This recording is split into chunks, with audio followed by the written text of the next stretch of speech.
హల్లెలూయా. దేవుని స్తోత్రం కలుగును గాక. మీ అందరికీ నా హృదయపూర్వక నమస్కారాలు, వందనాలు, శుభములు తెలియజేస్తున్నాను. మరి ఇంకొక మాట, ఈ దినమున ప్రత్యేకించి మరొక మాట బైబిల్ వాక్యం ద్వారా మనము తెలుసుకుందాము. మెయిన్ థీమ్ ఏంటంటే, నిషేధింపబడిన రాయి మూలకు తలరాయి.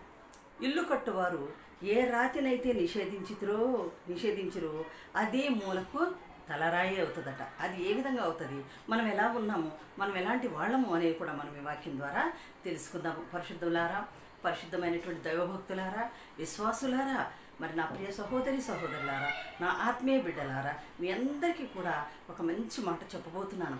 నా జీవిత సాక్ష్యం కూడా మీకు చెప్పబోతున్నాను. ఇందులో దయచేసి జాగ్రత్తగా ఆలకించమని నేను మనవి చేసుకుంటూ ఉన్నాను.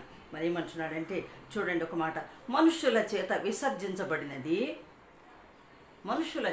విసర్జింపబడినను దేవుని దృష్టికి ఏర్పరచబడినదియు అమూల్యమును సజీవమునైన రాయియగు ప్రభువు నొద్దకు వచ్చిన వారై యేసుక్రీస్తు ద్వారా దేవునికి అనుకూలములకు ఆత్మ సంబంధమైన బలులు అర్పించుటకు పరిశుద్ధ యాజకులుగా ఉండినట్లు మీరును సజీవమైన రాళ్ల వలె ఉండి ఆత్మ సంబంధమైన మందిరముగా కట్టబడుచున్నారు. ఎలయనగా ఇదిగో నేను ముఖ్యమును ఏర్పరచబడినదియు అమూల్యమునగు మూలరాతిని సియోనులో స్థాపించుచున్నాను. ఆయనందు విశ్వాసముంచువాడు ఏమాత్రమును సిగ్గుపడడు. హల్లెలూయా. ఇది మరి ఇల్లు కట్టువారు సిగ్గుపడడు అను మాట లేఖనమందు వ్రాయబడి ఉన్నది.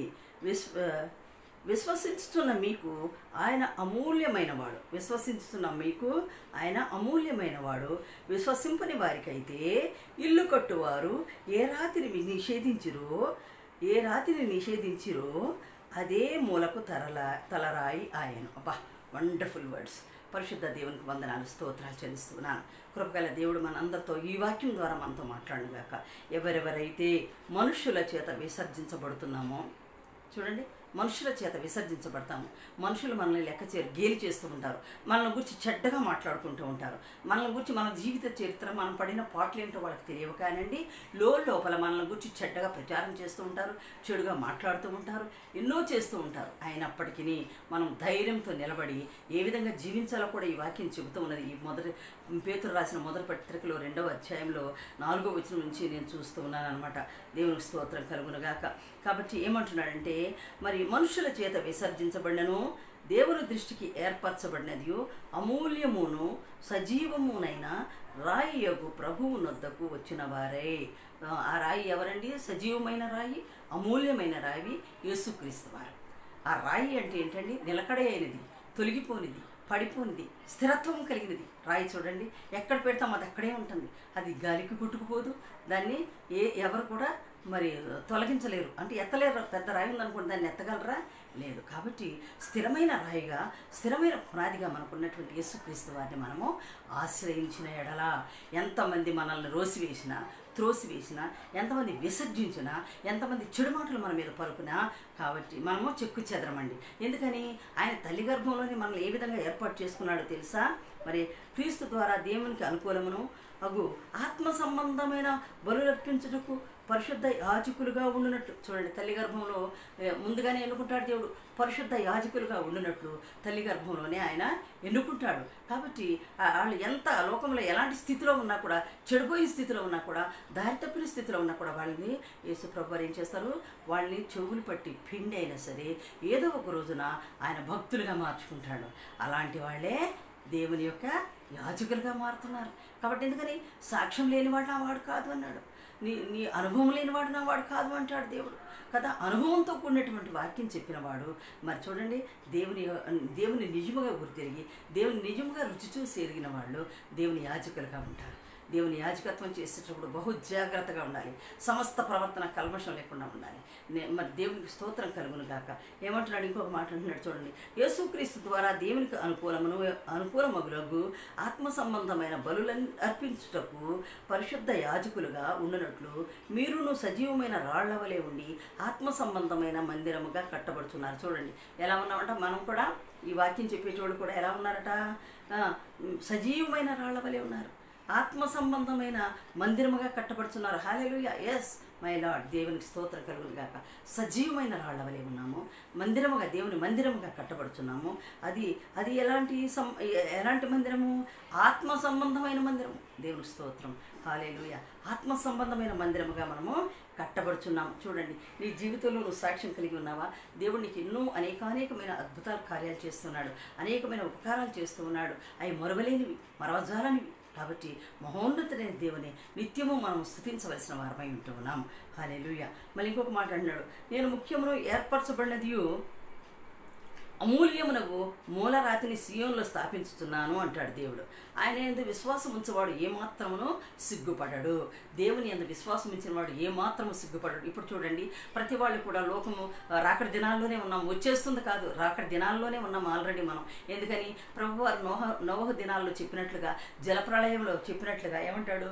నేను అయ్యో అంతా ఒక్కసారి నేను నాశనం చేశాను, ఇక మీదట అలా చెయ్యను, ప్రాంతాల వారీగా నేను చేస్తాను అని అన్న విధంగానే ఆ వాక్యం ఇప్పుడు నెరవేరుతూ ఉన్నది. కాబట్టి ప్రాంతాల వారీగా అనేక ప్రాంతాలు జలప్రళయం ద్వారా వెళ్ళిపోతున్నాయి, తుఫానుల ద్వారా వెళ్ళిపోతున్నాయి, వరదల ద్వారా వెళ్ళిపోతున్నాయి, తర్వాత కొట్టుకొని పోతున్నాయి, భూకంపాల ద్వారా కొట్టుకుపోతున్నాయి, అగ్ని ద్వారా కాల్చబడుతున్నాయి. చూడండి ఎంత భయానక పరిస్థితుల్లో మనం ఉన్నామంటే రాకడ దినాల్లో ఉన్నాము. రాకడ వచ్చేసిందండి, ఇంకా వస్తుందని వేచి చూడకండి, రాకడ దినాలే ఇవి. కాబట్టి అంటున్నాడు దేవుడు చాలా చాలా ఇదిగా, సియోన్లో నేను మీకు ఏర్పాటు చేస్తానంటున్నాడు ఆయన. మరి సియోన్లో మూలరాతిని స్థాపించుతున్నాను, ఆయన యందు విశ్వాసం ఉంచవాడు ఏమాత్రమునో సిగ్గుపడడు. కాబట్టి నేనుండే స్థలానికి మీరును ఉండలాగన మీకు అనేకమైన నివాస స్థలములు ఏర్పరచడానికి నేను వెళుతున్నానంటారు ఒక సమయంలో దేవుడు కదా. అలాగే ఆయన దగ్గర మనం నివసించడానికి అనేకమైన నివాస స్థలాలను ఆయన మన కొరకు ఏర్పాటు చేస్తున్నాడు. ఎవరైతే ఆయనలో ఉంటారో, ఎవరైతే ఆయనతో మరి సంబంధం కలిగి ఉంటారో, ఎవరైతే విడవక మానక దేవునితో మరి నడుస్తూ ఉంటారో అటువంటి వాళ్ళని దేవుడు ఎన్నడూ కూడా విడిచిపెట్టడు. ఆయన నివసించే సియోన్లో మనకు కూడా ఉండడానికి నివాస స్థలాలను ఏర్పాటు చేస్తాడు. దేవుని స్తోత్రం కలుగును గాక. ఏమంటున్నాడు మరొకసారి చూస్తున్నాను చూడండి. మరి ఆయన అమూల్యమైన ఏమంటాడు? హల్లెలూయా, హల్లెలూయా, హల్లెలూయా. ఇంకొక మాట అన్నాడు, మీకు ముఖ్యమును ఏర్పరచబడినదియు అమూల్యమైనదియునగు మూలరాతిని సియోన్లో స్థాపించుతున్నాను, ఆయన అందు విశ్వాసం ఉంచేవాడు ఏమాత్రమును సిగ్గుపడడు అన్నమాట లేఖనమందు రాయబడి ఉన్నది. ఇదే లేఖనంలో అనేకమైనటువంటి అమూల్యమైన వాక్యాలు రాయబడి ఉన్నాయి. అందుకంటే వాక్యం అనే పాలన అపేక్షించండి అంటున్నాడు దేవుడు కదా. అయితే రాయబడి ఉన్నది, విశ్వసిస్తున్న మీకు ఆయన అమూల్యమైన వాడు. మనం విశ్వసిస్తున్నాం, నాకు చాలా అమూల్యమైన వాడు. నాకేంటి విశ్వసించిన భక్తులారా, మరి విశ్వాసులారా, మనందరికీ కూడా ఆయన ఎలాంటి వాడట? అమూల్యమైన వాడు. విశ్వసింపని వారికి అయితే ఆయన ఎలాంటి వాడు? అసలు విశ్వాసం లేకుండా ఉంటారు చూడండి, దేవుని నమ్మరు చూడండి, వాళ్ళందరికీ ఎలాంటి వాడు అంటే తెలుసా? ఇల్లు కట్టువారు ఏ రాతిని నిషేధించిరో అదే మూలకు తలరాయి ఆయన. దేవుని స్తోత్రం కలుగును గాక. చూడండి, ఎవరైతే ఏ మనిషినైతే మన ఇంట్లో వద్దనుకుంటారో ఆ మనిషి దేనికో ఒకదానికి ఆయనే మూలరాయి అవుతాడు, ఆమె మూలరాయి అవుతుంది. దేవుని స్తోత్రం. మరి నేను చెప్తూ ఉంటాను, నేను చెప్పాను కూడా నా సాక్ష్యంలో, ఏమని నన్ను అసలు నా ఇంట్లో 7వ దాన్ని 6వ దాన్ని నా తల్లిదండ్రుల సంతానం 7గురు అయితే 6వ దాన్ని నన్ను నిషేధించారు అందరూ కూడా. నా తల్లిదండ్రులే నా తల్లి గర్భంలో నన్ను నిషేధించారు, ఇది చనిపోయి పుట్టాలని. అయినప్పటికీ 7 నెలలకు పుట్టాను. నిషేధింపబడిన దాన్ని నేను మరి ఇప్పటి వరకు 68 సంవత్సరాలుగా బ్రతుకుతూ వస్తున్నాను. ఆనాటి తల్లి గర్భంలో వద్దని వాళ్ళ అనేక ఇంజక్షన్లు మందులు వేసుకున్నప్పటికీ నేను 7వ నెలలో ఊడిపడింది దాన్ని, ఎలికి పిల్లలాగా. అలాంటి దాన్ని ఈరోజు దేవుడు తల్లి గర్భంలో నన్ను ఏర్పాటు చేసుకున్నాడు అనమాట. అది రూఢిగా చెప్పగలుగుతున్నాను. మరి నేను పుట్టిన తర్వాత ఎవరు కూడా నన్ను ప్రేమించిన వాళ్ళు లేరు. నా అన్నదమ్ముల ప్రేమ నాకు తెలియదు, అక్క చెల్లెల ప్రేమ అంతకంటే తెలియదు. మరి నా తల్లిదండ్రుల ప్రేమ మాత్రమే నాకు తెలుసు. చూడండి, దేవుడి స్తోత్రం కలుగును గాక. నన్ను నిషేధించారు, అసలు దీనికి పెళ్లి చేయొద్దు, దీనికి చదివించొద్దు అని ఎన్నో కుతంత్రాలు పన్నారు. కానీ నా స్వయం కృషి, నేను MA BEdలు చేశాను, PhDలు చేసుకున్నాను. ఈరోజు దేవుని వాక్యాన్ని ప్రచురించే ఉపదేశకురాలుగా కూడా దేవుడు నన్ను ఎన్నుకున్నాడు. దేవునికి స్తోత్రం కలుగును గాక. నిషేధించారు, కానీ నేనే మూలకు తలరాయి అయ్యాను. ఎలా అయ్యానంటే అది కూడా చెప్తాను మీకు. ఎందుకంటే మరి నేను అనేకమైన విషయాల్లో నా అన్నదమ్ములు, నా అక్క చెల్లెలు నాకు చాలా ప్రేమ అండి. అనేక విషయాల్లో వాళ్ళకి తోడ్పడ్డాను. నేను నా అక్క ఆంధ్రాలో చనిపోయినప్పుడు ఆమె శవాన్ని ఇక్కడి వరకు మోసుకురావడానికి సహాయపడ్డాను. అదేవిధంగా నా మొదటనే చచ్చిపోకముందు నా కూతుర్నిచ్చి పెళ్లి చేయమన్నాడు తన కొడుక్కి.